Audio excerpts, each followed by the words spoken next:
ابھی ہم انشاءاللہ عزیز علامہ صاحب سے جبل رحمت کی فضیلت سنیں گے. جی قبلہ علامہ صاحب بسم اللہ. جی بسم اللہ الرحمن الرحیم. یہ ہم جس مقام پہ کھڑے ہیں جیسا کہ قاری تنویر صاحب نے بیان کیا کہ یہ جبل رحمت ہے. اس کو عرفات کا مقام بھی کہا جاتا ہے اور اس کے اوپر اگر آپ غور کریں تو آپ کو ایک مینار سا اور اونچی جگہ نظر آ رہی ہوگی. اصل میں وہ جو ہے وہ مقام ہے جبل رحمت اس کو, اور یہ پوری جو پہاڑی ہے اس کو عرفات کہا جاتا ہے. ویسے بھی عرفات میدان کو کہا جاتا ہے, تو اس نسبت سے اس کو عرفات بھی کہا جاتا ہے. اور حاجی 9 ذی الحجہ کو دوپہر سے یعنی دوپہر ڈھلنے کے بعد سے لے کر طلوع فجر 10 ذی الحجہ کی طلوع فجر تک یہاں پر جو ہے وہ رکنے کی کوشش کرتے ہیں. اور جو بھی حاجی ایک لمحہ کے لیے بھی اس وقت کے دوران یہاں پر رکا تو وہ حاجی کہلائے گا, اس کا حج ہو گیا.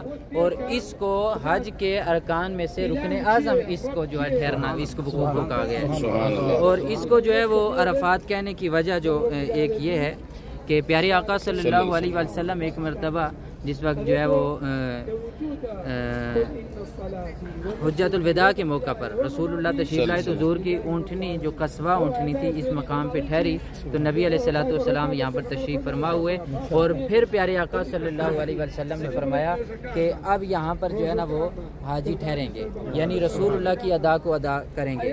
اسی طرح ایک یہ بھی ہے کہ حضرت آدم علیہ الصلوۃ والسلام اور حضرت حوا رضی اللہ تعالیٰ عنہ آپ کی 300 سال کے بعد جس مقام پہ آپس میں ملاقات ہوئی وہ یہی مقام ہے. اللہ اکبر کبیرہ. اور اسی طرح 300 سال کے بعد. اور اسی طرح ایک روایت میں یہ بھی آتا ہے کہ حضرت جبریل امین نے آ کے حضرت ابراہیم علیہ الصلوۃ والسلام کو ارکان حج جس مقام پہ سکھائے تھے, بتائے تھے, وہ یہی مقام ہے. اللہ.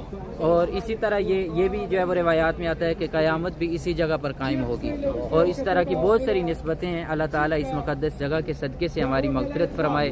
ہم جس جذبے کے ساتھ آئے صرف اس اعتبار سے کہ یہ جو ہے وہ نشانیاں ہیں بے شک اور شعائر اللہ میں سے ہیں, تو ان نشانیوں کی ہم جو ہے وہ زیارت کر کے اپنی آنکھوں کو ٹھنڈا کر رہے ہیں. اللہ تعالیٰ ہمارے ایمانوں میں مزید اضافہ فرمائے, ان کو قوی فرمائے, اور اللہ تعالیٰ ان مقدس مقامات کے صدقے سے ہماری حاضری کو قبول فرمائے. سبحان اللہ. اسی لیے علماء مفتیان فرماتے ہیں کہ جب بھی آپ یہاں پہ آئیں تو یہاں پہ دعا کریں کہ یا رب العالمین جس طرح تو نے حضرت آدم علیہ السلام اور حضرت اماں حوا رضی اللہ تعالیٰ عنہ پہ رحم فرمایا, اسی طرح تو ہمارے حال پہ بھی رحم فرما یا رب العالمین. یہ میں آپ کو تھوڑا سا زوم کر کے تو میں آپ کو دکھا دیتا ہوں کہ جو جبل رحمت ہے.